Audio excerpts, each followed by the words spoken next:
And now, from beyond our dimension, this is the JeffMara podcast. Here's Jeff. My guest is Pam McKay, who during her near-death experience, she encountered an energy being, and today we're going to learn about it. Pam, thank you so much for being my guest today, and welcome. Thank you so much, Jeff, for inviting me today. I know we're going to get on very well and have a wonderful time. My name is Pam McKay. I was born in England in a place called Leeds. I suppose everybody, when they talk to Jeff, they talk about flatlining or having a near-death experience. I'd like to cover that, but I also would like to talk about people that commit suicide, because that's a lost world where people don't always like to discuss it. And today I would like to bring that in with Jeff's permission. But first of all, I'm going to tell you about what happened to me a long time ago. I was 33 years old. I took an overdose. I will tell you the things that I remember the most. I remember hearing lights flashing, and I say hear lights flashing because that's what it was. You know, I wasn't looking at lights flashing. I was listening to lights flashing, and I felt like I was going through a corridor, but I wasn't going through a corridor. I heard this music, and it was like 1,000 violins playing. It was the most beautiful music I could ever explain, and it took me with it. There was no, I didn't want to go on it. I just flowed with the music. It was so beautiful. And then from somewhere, someone took my hand, and that was the feeling of wanting to go again and contentment. And then it felt like someone was put a great big duvet around me to protect me, and they was just talking to me all the time, and I was going forward. I don't know where I was going. I wasn't interested in. I just know that wherever this person or this voice was, I was going to go with them. And I went, and then all of a sudden the noise of the light stopped making a noise, and this beautiful blue and green and orange colors started to come through. And then I found myself walking like down a pathway, and on this pathway there was all these beautiful lights dancing in and out. There wasn't the colors that we see here on earth. There was beautiful colors, absolutely stunning. And I talked to the guide, I'll call him a guide now, and I asked him, what about all the colors? What are they? And he said, they're souls. It's the way that we recognize the souls. If they're blue, they've been passed a long time. If they're green, they're just newcomers to the world. But then when you see bigger ones and different shapes, then the ones that can be like guides and people like that, you know what I mean, souls like that. So I'm going through all this, and he's talking to me about different vibrations with these lights and wherever, and I'm not really grasping anything. And then all of a sudden I found my feet's on the ground, and we're walking through something. I'm not quite sure what it was. And then he asked permission to hold my hand, and I give him my hand, and he guided me up like two big stones into a long trough. And he was one side holding me, and I was walking through this trough, and he asked me, what did I feel? And I told him I felt sand and pebbles. And he asked me, what else did I feel? And did I feel anything else? And I said, a lightness of soul. And I did. I felt my soul, whatever you want to call it, was just getting lighter. The depression was going, everything was going. I was leaving everything behind. And I walked all the way to the end of the trough. And at the end, he helped me from the trough onto this big stone. And he asked me to sit down. And then from nowhere come the whitest towel I'd ever seen in this God's world, white as white. And he bent down and took hold of me, one of my feet. I was so embarrassed. Somebody wanted to wipe my feet, but he did. He wiped both my feet, and he put the towel down, and then we walked together down this. There was no path there. There was nothing I could feel, but we was walking down this path.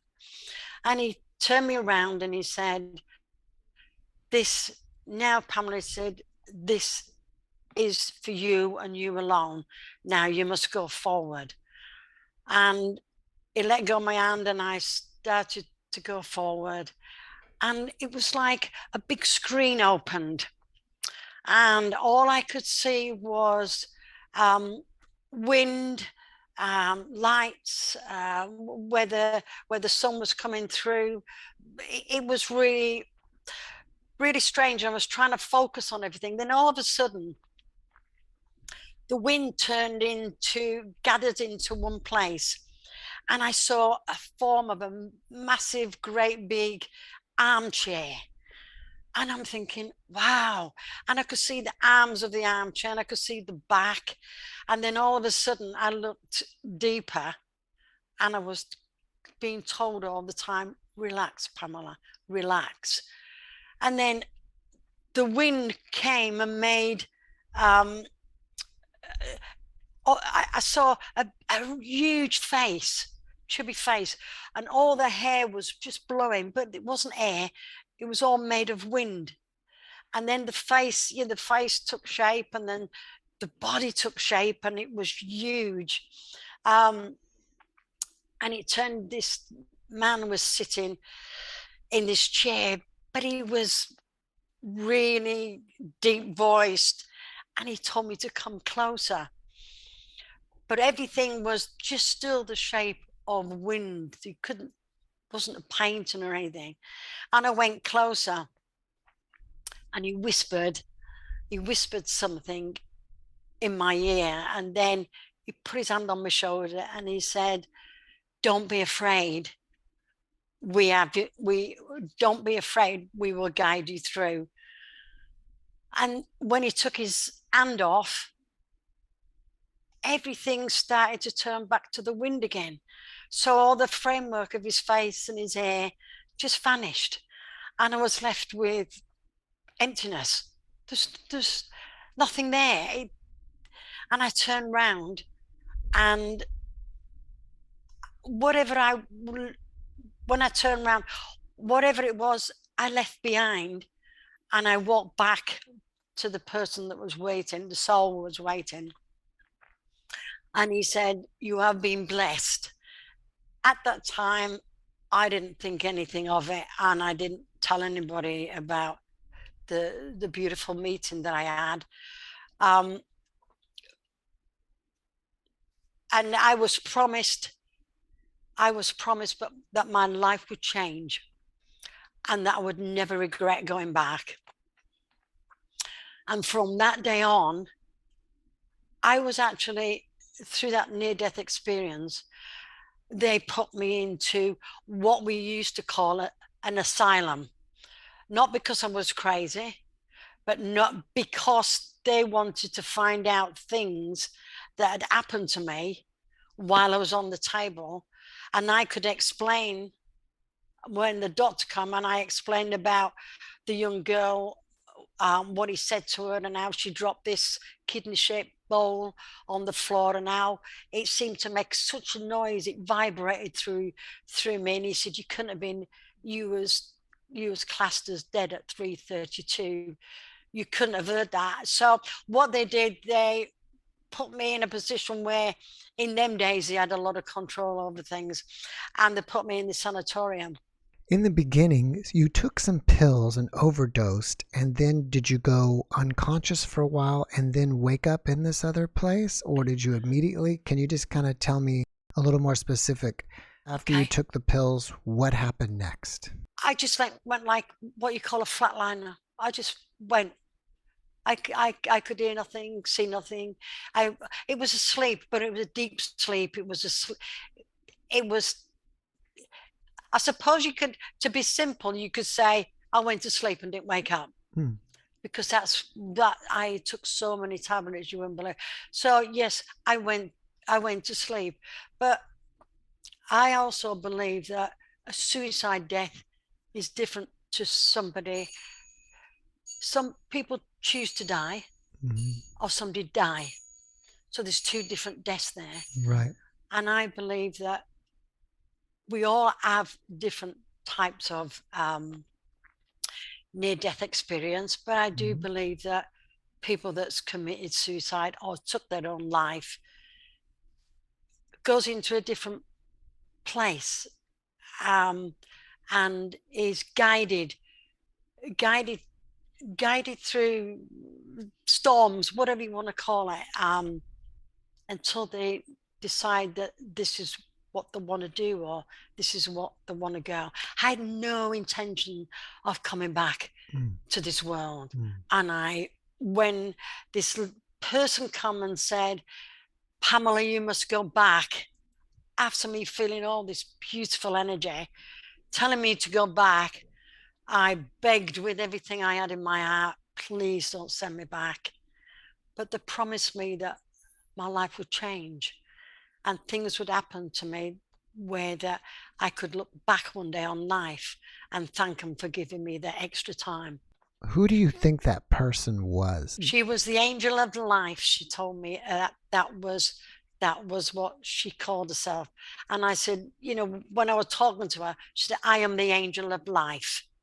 And that's how she portrayed herself, the angel. And I thought that was quite nice at the time. Who do you think the being was that was created from wind? Well, if I say, I do not like to say this because I hear it all the time and whatever, but I do believe that that person on that throne was God. That's my belief. I don't expect anybody else. But what he said and what he promised, I will not repeat. But you wouldn't, Jeff, you wouldn't believe how my life has changed from that dramatic time. I've got everything in the world I want. I don't want for anything. Right. I've done everything. I've been everywhere. I'm very contented with life. Do you know what I mean? Yes. So they'd give me what they promised, but I've given back because all my work is done freely. Everything I do, they give me a beautiful energy where I can move tables. And that was an accident when I found out I could move a table. My son and I painted, I'm a painter, by the way. I painted this little table, and we were sticking this transfer on the top. Then all of a sudden I pressed on the table and I was just about going to take my hand off. And my son said, my God, what happened, Mum? I said, the bloody table moved. So I got a few people together and talked to the table, whatever. And yes, the table moves. It just doesn't move 1 inch, 2 inches. It moves completely around the room. But I don't use that for anything but to show people energy that we've got, how to use it and how to move things with it. And that's another thing. Did you get any other abilities after your NDE? I've got the ability the automatic writing is the most beautiful gift that I was given. I don't know, when I first started writing, I'm not a writer, I'm a listener. I listen to dead people telling me their stories about their life and death experiences. So when this is, I'll just give you a bit of an inkling, because this is how it's done, and it's really hard. I'm just going to say, people ask me all the time about the gift of automatic writing. It's not just one answer or one question. There is a lot more involved to automatic writing. So I've written 20 books and I've won 3 awards in America. But what takes place is if I can't get to my computer in a couple of days, I get out of my bed and I can come into my office. This is truth. I can describe everything. There's a gentleman sitting there turning his hat in his hand, and I know he's from the Air Force. There's a lady sitting there and she's got a little booty in her hand. There's a young girl pulling on me, on my shirt, telling me that, can she tell me her story? And then I go a bit further, and then there's a man that smokes a lot of cigarettes all the time, and he says, I would like to tell me my story. And so all these people wait until I've got the time to sit on the computer. And as long as I've got the first, it's like the first person come through to give me their story, and the story was, look behind the mirror. So if I write that down on my computer, they'll tune into me later on for me to get together with them, and they tell me their stories. The stories are only 7 pages to 8 pages long, but in that time they tell me who they are, where they're from, they tell me the story to take me through the death, and then at the end they tell me why they've come through. And why they've come through is majority of the time it's for people that's grieving, that have lost a daughter and lost a son, or lost someone with suicide. So these are the people that come back and tell the stories. There's a man standing up there, and he wants me to tell a story about the carnation for Jilly. The other one tells me he wants me to write the story, the yellow tattoo. Another one, the black car, the 21st birthday, looking across the water, tell them I'm sorry. Then I see a young man, 18, 20, asking, can I tell my story, please? It's called a paper chase. Then someone else comes in and shouts over everybody else, the bin lid. And I thought, what story can you write about a bin lid? So when I finished, I sat and called him back in, and it was a young girl, and she told me the story about the bin lid, which would break your heart. It turned out such a beautiful story. And then somebody shouts, whose turn is it now? And then I find that through all the people that I'm trying to listen to, it's the people that shout the loudest that I can. It's like anything today. You shout loud, people will listen to you. So this is what happens. So the soft-spoken ones are always left for the last. Then there's another person shouts wishing. And then someone from behind shouts to me, the doorbell, please don't forget the doorbell. So the doorbell is all about a story about, I haven't heard it yet. It's still waiting on my computer to be written. There's an old gentleman who comes forward and he says, can we talk about Susie, please? And that's about, he wants to tell me about his wife, how she passed away and what happens. And how, for some reason, instead of, when you die and you let go, majority of people cross over straight away. But there is some that linger, and I call them the lingering souls. They're the ones that don't want to go back, don't want to pass over for a reason. Sometimes it's an horrible quick death, and they can't, it's like they can't get things together, and it takes time and it takes patience. But then there's people that's committed really bad crimes. They come through. I don't like that part because it's part of the dark side. I can talk anything about the dark side, and I've been there, but I don't like to talk about the dark side. But if somebody wants to know about it, I know, because my guides, they tell me. When I first come over here, they told me, when I come back to Australia, they told me I was going to be a teacher. I said, you're joking. I don't know about life. How can I talk about death? But my guide said, you will have 14 people and you will teach them. I had 14 people, and the first night I did the first day I did the group, I was so shaking. I thought they're going to hear my knees knocking under the table. And it was such a success. I taught for 4 years, and I went to England and I went to Tasmania, and I teach people. I can teach people how to read the tarot cards, psychometry. Psychometry, I don't know if you know what that is. That's reading by a piece of jewelry, anything metal. I can teach people about the glass ball, how to read the fire, how to read the stars, how to read tea leaves, because it's not that I can do it, it's because my guide is the one that does it. So it's not, I'm not wonderful, they're wonderful. I can go in the street, tell people to put one card, and in that one card I can give a rundown of everything.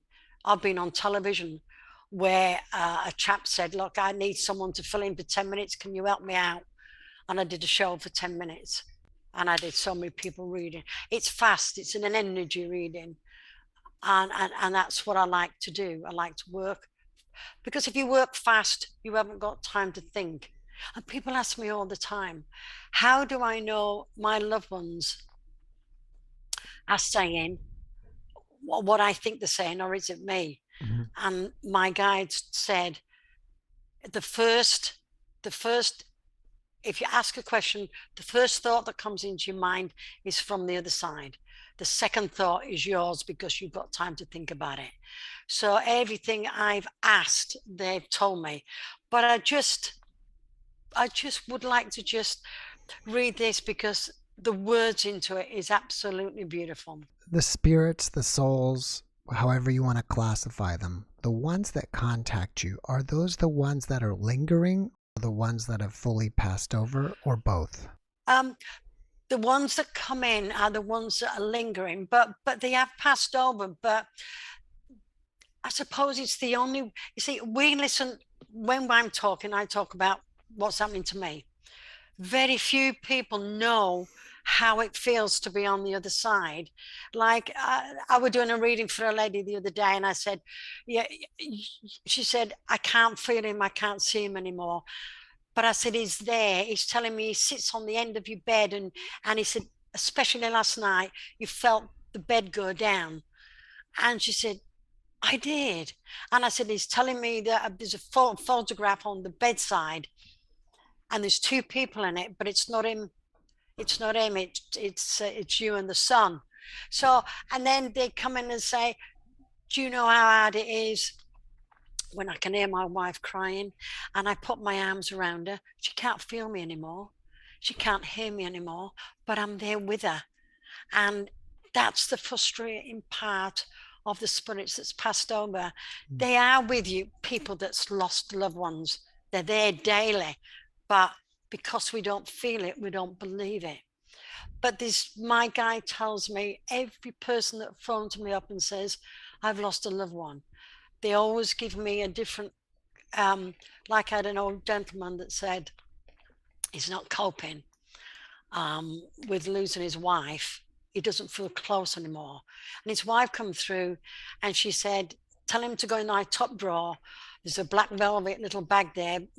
He put my wedding ring in there. Tell him to put the wedding ring around his neck, and he'll feel closer to me. So that's what he did. And he phoned me about a month later, and he said, I don't know what happened, he said, but I'm living life again. When we lose someone, it's really sad, but it's sad for the people on the other side. And that's why a lot of people come to tell me the stories, to educate people that they're not far away. They say they're only a breath away. Carry on. Another question.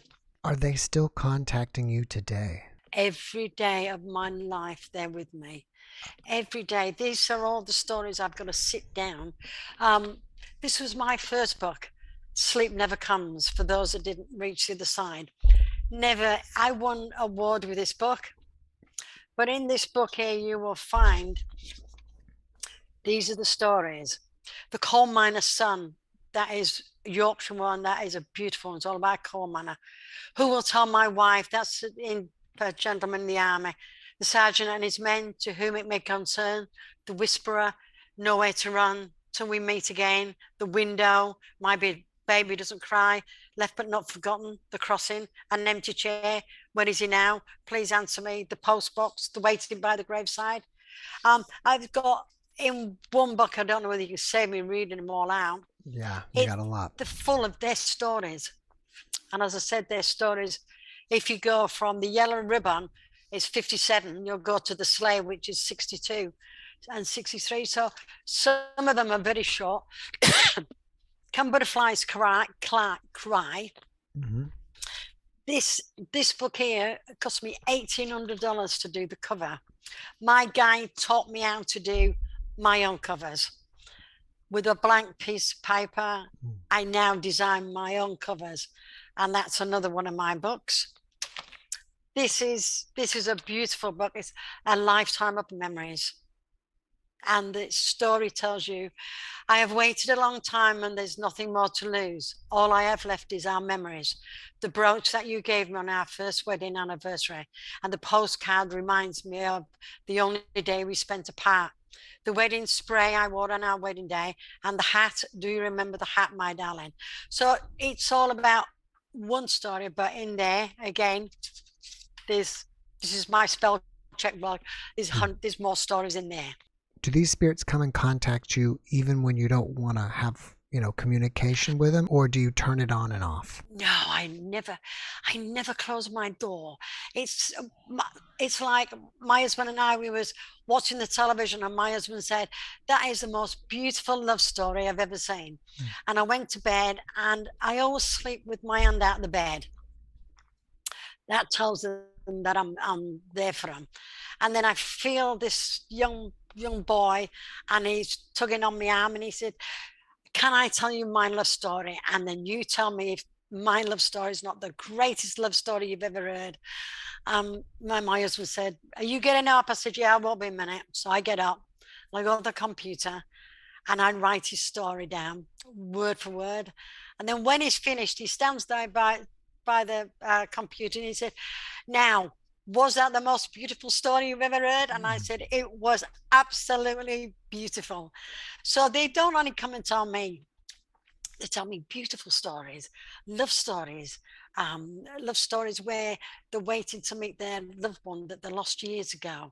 And they go to the last place that they was, this was a dance floor. The old girl come and took me to the dance floor. I believe a lot of people are grieving out there over the loss of a loved one, and that's what attracts them to these NDE videos.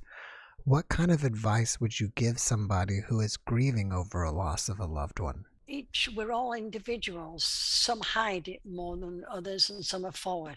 But when people phone me up, I talk to them. I don't ask them anything. I just talk to them. I just ask for the name of the person, and then I talk to them about them, because people want to talk about it, especially children want to talk. People forget that when you lose an husband and you've got children, children lose a father. But if you go back to memories, everything I do is through memories. That's how I work. I work through their memories. The children say, told to go out and play or go and watch TV. The children don't get time to grieve, and that child grows up, and then they phone me up and say, what happened to my dad? Because I was never told. I wasn't allowed to go to the funeral. And so you talk to him, and it just gives them a new lease on life, and it helps them. So as I said, no two people are the same. But my advice is to someone that's grieving is, don't emphasize on the death and the negative side of things. Open the photo album up, look at the happy times that you spend together, because by that now you're bringing your loved ones closer to them. It's like you look at a photograph and say, oh, that was my dad, oh, he was good, he liked this, he liked that. The energy of the photograph is captivating. The soul seems to come out. Do you know people that do photograph readings? Well, I do photograph readings, and it's like I can tell by a person different things, but it's more about going into their lifetime than anything else. So a photograph is very good for picking up energy. But if you're grieving, you need help, and you need somebody that is a good listener, but talks about that person, not about many people. Do you know what I mean? Do you fear death at all? Do I? Do you fear death?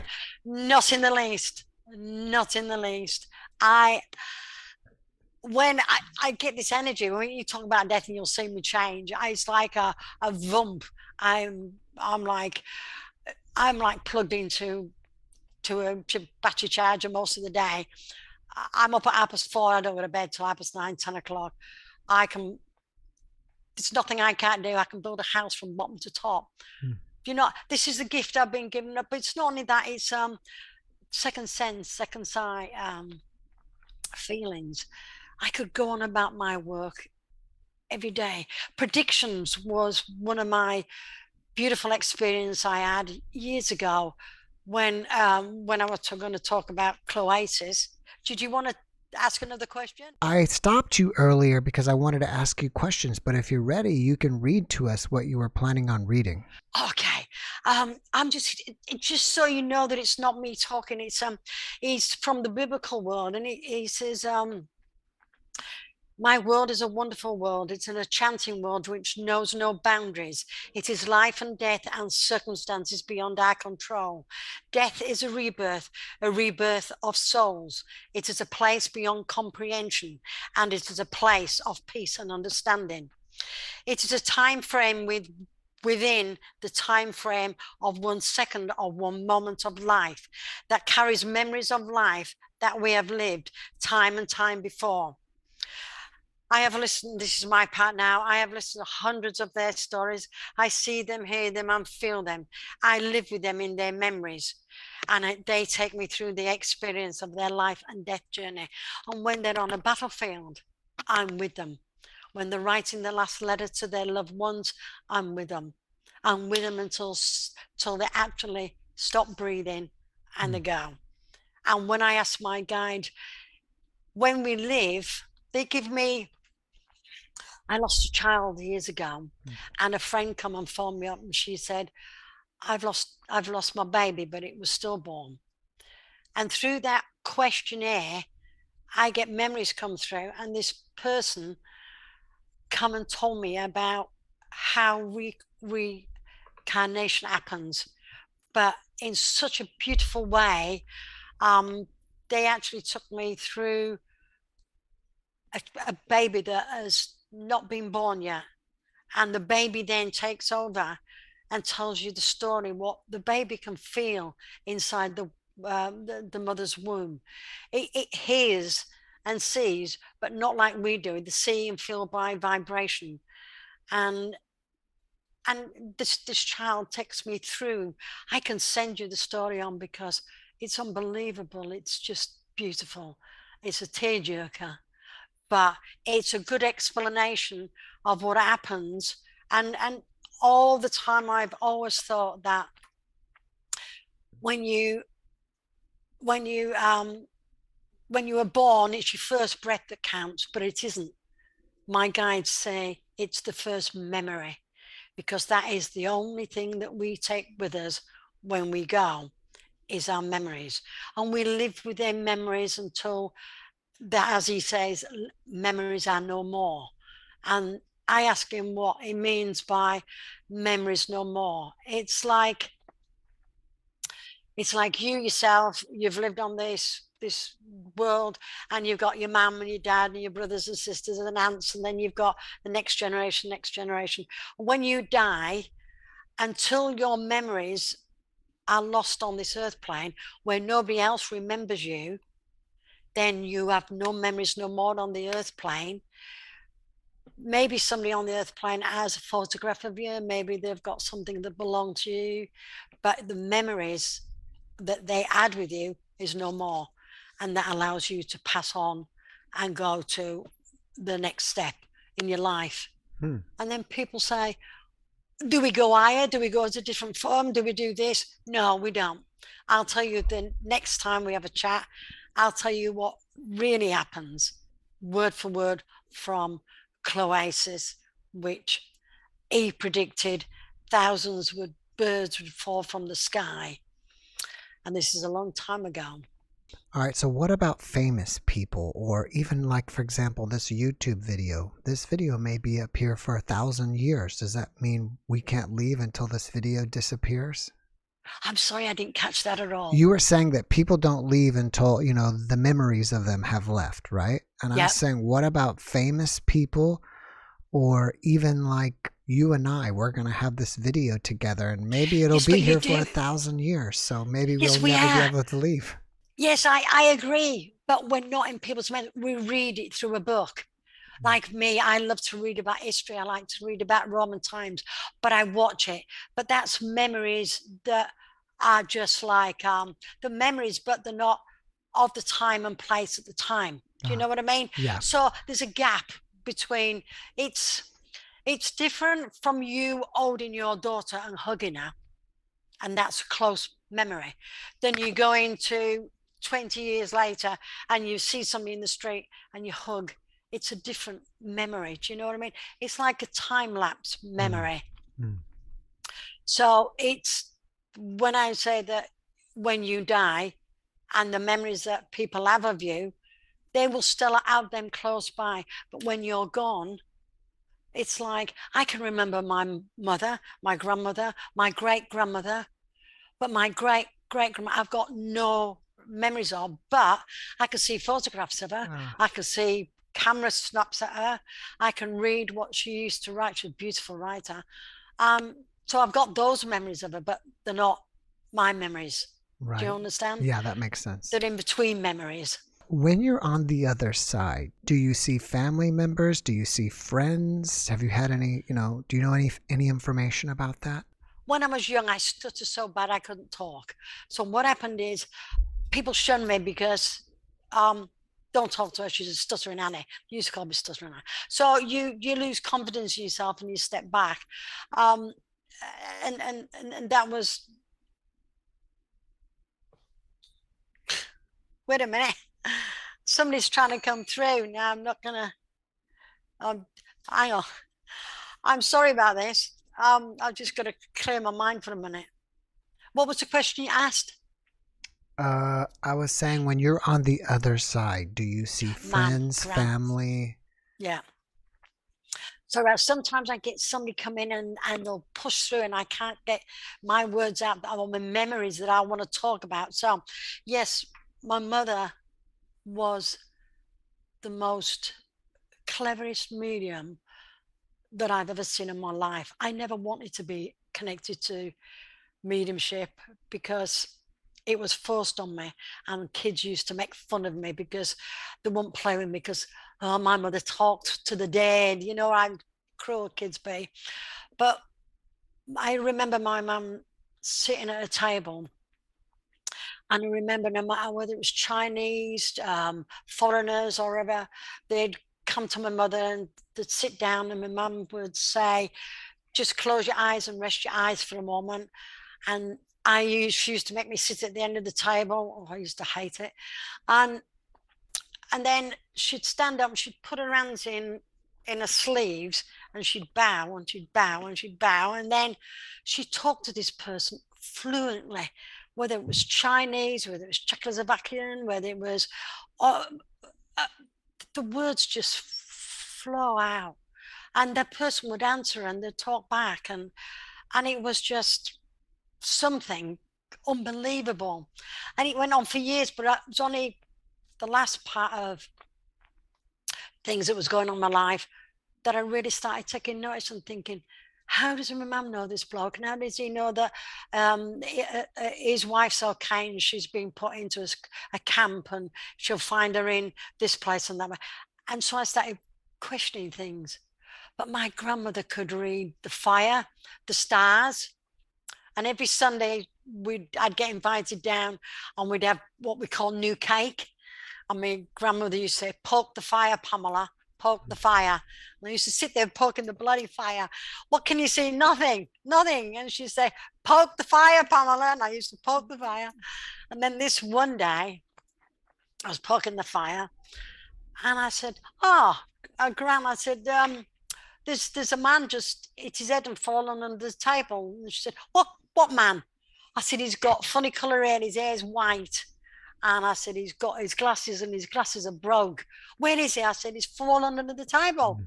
So all of a sudden, she dragged me up by my arm. We run through the door. She slapped me hat on my head and run down the street. My grandfather died under the table. Oh, wow. And so that was another one. The other one was when I was young, I used to have a lot of friends. but there was always friends that passed away. I had the chimney sweep, because we used to live in this big house, and he died in the chimney. And he used to come and play with me, and we used to I used to get chips from the kitchen, and we used to go up there and we used to chew them, and he had dirty hands. But we used to chew them and we used to roll them into balls, and we'd put them on the table and we'd play house with these things. And then he told me about how he used to go up the chimneys and clean the chimneys. And of course, naive being a child, what do you want to do that for? And then he told me that it was the only way he could get money. And this time he went up and he said there's a block and it fell down and it cut him off and he couldn't get back out and he died in the chimney. So that was really sad. Can you share with us some of the most shocking things that you've learned about the other side? One really comes to mind, which makes me really sad and I get confused. When a long time ago, my main guide, I've got Fred, is a wonderful guide. I named him Fred because it's simple. And he's taught me everything I wanted to know. And at this one time I said, where do people go that's done murders and things like that? And he said, do you really want to know? And I said, yes, I really want to know. So he said, well, it will be a good experience for you. And he took me along this path, and then the path disappeared. And as this path disappearing, there was all these moans and groans, and it was awful. And it looked like a huge circle, and there was people all just struggled together, and there was moaning, and the moans hit your soul. It was awful feeling. And I said to Fred, I don't want to feel anymore. He said, you must carry on now. You must go to the middle and complete your journey. You will never feel, you'll never know if you don't feel. So I was there on outside the circle, and then all of a sudden I found myself being walked through the circle, and people were grabbing hold of me and asking me to help them, and it was absolutely awful, because when they holded me, I knew what they'd done. I was showing a picture how he'd sliced his person up, and this other one murdered somebody else, and I was getting all these negative energies. I couldn't believe it. And my guides kept saying, go through. And then, but it was not their deaths that they killed. It was them themselves, the pain and the agony and the need for life, and everything rolled into one coming out of these people was unbelievable. So although they did all these bad things, they were living in this thing that just circled and circled and circled every day and night. And it was sorrow beyond comprehension. It was awful. It was completely awful. And then when I get to the other side, I found myself on what I call solid ground. And he said, I will teach you now how to do, I think he called it redemption. I'm not very good at big words, I'll be honest. And we stood there and he said, look into the center. So I looked into the center, and this person been begging, and I don't know what happened, but I'm going to say the good Lord, I don't know what people believe, opened a circle, a tiny circle, and the person was allowed to go through the light and had redemption. I don't know what it was, but that's the worst thing that I ever had to physically and mentally go through. So why do we reincarnate over and over again? What's the point of coming here? Well, I'm going to keep that. I know for some reason I'm going to have another talk to you. I don't know why, but I'm going to read this out word for word as well. They told me it is, and it is beautiful. And you can understand why. See, I think we get, when I first knew I had the ability, it was years ago, and I was searching because I didn't know how to do this and how to do that. So I went through a lot of people and I read a lot of books, and I got so confused with everything what people were telling me, um, that I sat back one day and I asked my guide, could you please guide me through this, so that if I'm going to pass them on to somebody else as a question, I don't want to be lying anyway. I want to know that that it's the truth and this is what happens. So he said, all you had to do was ask. And I learned to ask, and I ask every day of my life. I want to know. And so this is how I learn a lot of things. You see a lot of mediums out there and the grace and whatever, but I want to know what makes them tick. I want to talk to them, but I don't get that chance. I don't know why some people just close off. But whatever in the spirit world, I want to know about it because I want to understand it. Because I have hundreds and hundreds of people. Texts on my phone is 800 today. Then I'll have at least 600-700 emails, people asking me questions. I don't want ever to pass this life without I know that I've done the best and give them the truthful answer. Because if we give them a truthful answer, they can pass that on, and that's the way it works. Do you know what I mean? I don't want to flower power or anything. I want the truth, the old truth, and nothing but the truth. So if I meet somebody, I hold on to them. I want to know. I want to know how people think and how people tick. And I suppose it's knowledge of life, isn't it? You learn through experiences, and you learn through communicating. After watching this podcast, people may want to reach out to you and ask you questions or chit chat with you. Are you open to that? And if so, No problem whatsoever. how should they contact you? Well, I've got a thing called Zoom at the moment. I'm not very manically minded, but I've got the program Zoom on. And so I'm going to set that up as Pam McKay. Talk to Pam McKay or something like that, and I'm going to put it on there.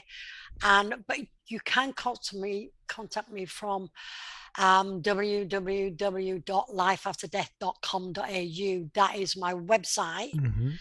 So you can go on my website. But I get so many through there that you can get lost. So it's best for me to start something new off, so that new people, I can answer them. Do you know what I mean? Mm-hmm. You said that you're an author of 20 books.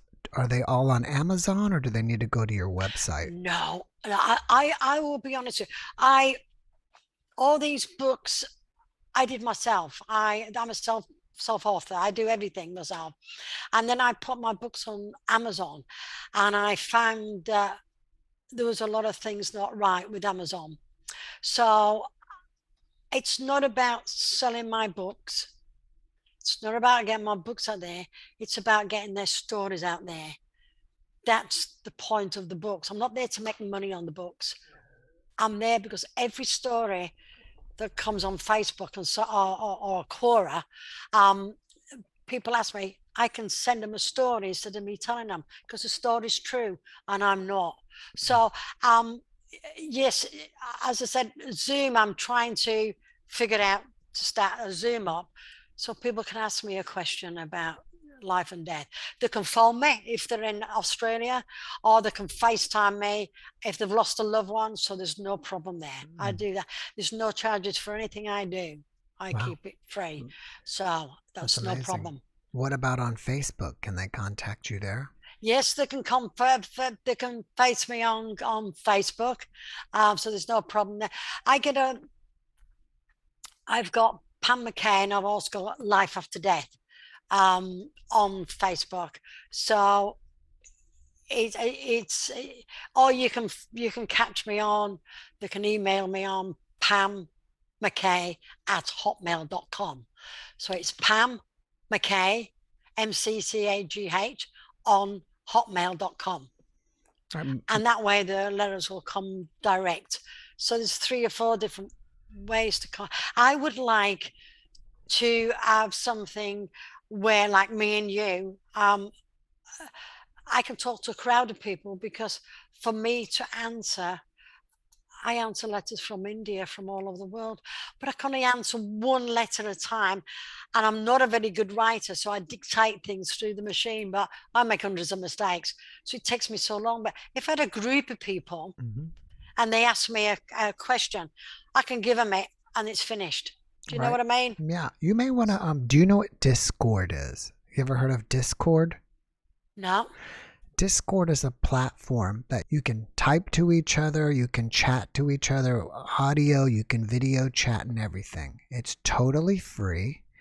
And what you may want to do is set up a free account. And then once you do, I'll give you the link to my rooms. I have rooms. Yeah.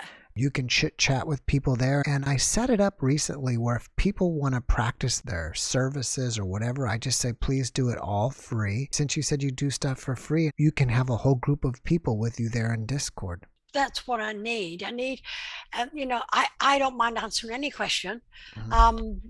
But it's, I've got a young man in South Africa at the moment. And for me to correspond with him, I have to write him a letter to get it through. In that time I've wrote a letter, I could be doing my books, you know, right? So talking to a group of people, even if we work together and you open it and I go for the slather, I don't mind how it's done, as long as the messages get through. Right. Well, on Discord, you don't need me to be there. I mean, it's just everybody can do whatever they want. It's kind of like Facebook, but different. It's kind of better, I think. Yeah. What was it called again? It's called Discord. Discord. Discord. Discord. DIS.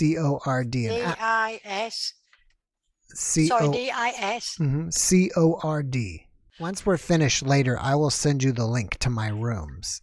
Yes, you send and it. You just set up your free profile, and then you click on my links and you can join my rooms. And anybody here's listening can join my rooms as well. I mean, there's already I think there's like 250 people there already. Yeah.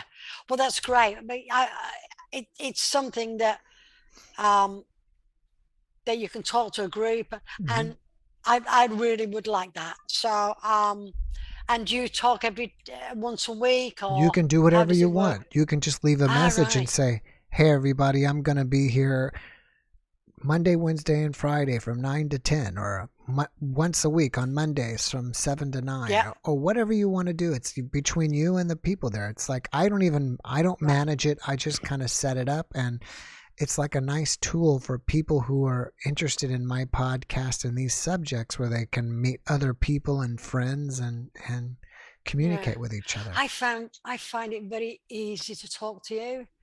Good. You've got a very quiet, one vibe. Do you know what I mean? Yeah. I find it easy maybe to talk to you. I think my personality works best with this type of subject matter. How did you start up? Do you like this Do you like this subject? Yes, I do. And it's a long conversation, and I want to bring it back to you because I'm here to talk about you, not me. And anyways, it's already been over an hour that we've been recording. So it doesn't matter, does it?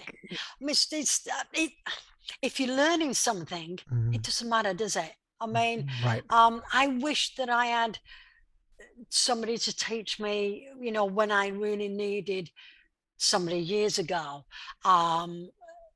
There's so much about life and death. It's not about living and dying. There's all these other things that surround life and death, that you could go talking for hours and hours and still not get to the end of things. So maybe you're right. You will be coming back at some time. Yes, we'll have to get together again. I really enjoyed your company, and I really do thank you. And I didn't know you can handle me, because my husband, loving, he's used to me, but I'm a really energetic person, and a lot of people find it difficult to. I've been on talkback radio stations and whatever, and this one bloke said, I don't know what you're on about." But he wasn't into that kind of thing, subject, right. So anyway. Before we finish up, I've got two last questions. Yeah. The first question is, can people learn to be able to do what you do without having an NDE? If I want to read cards, or I want to do this, or I want to do that, I can't remember cards and I can't remember what they mean, but I don't have to, because I've got a guide. If I don't have a guide, then I'm nothing.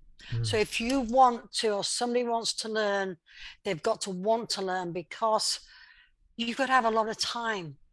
It's like when you go for a job at a cash out, and you've got to learn the till. My job is 10 times bigger than that, because I don't have to learn one thing. I've got to learn another thing and another thing and another thing. You've got to have that passion to learn, and people can learn it. The gift of automatic writing, I don't know anyone that can do what I've done, but I will love to know if you can find anybody to write stories like I do. I've searched every book, because when I first wrote the books, I didn't know whether I was channeling, or I didn't know how it was working.